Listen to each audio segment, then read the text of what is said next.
भाजपच्या रणजित नाईक निंबाळकर आणि अजित पवार गटाच्या रामराजे नाईक निंबाळकरांमधलं राजकीय वैर पुन्हा एकदा समोर आलंय। मोदींमुळे मतं पडतायत। रणजित नाईक निंबाळकरांना कोण मतं देणार असं रामराजे नाईक निंबाळकर म्हणाले।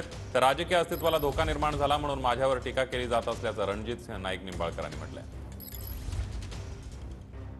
ते स्वप्नात आहेत। मोदींच्या नावावर 30-40% मतं घेतात। मी तर मागे चॅलेंज दिलं होतं त्यांना।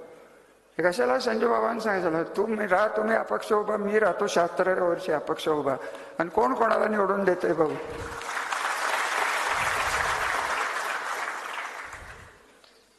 मी कशाला मोदीला सोडा? मोदीशिवाय तुमचं जमणारच नाही आहे ना।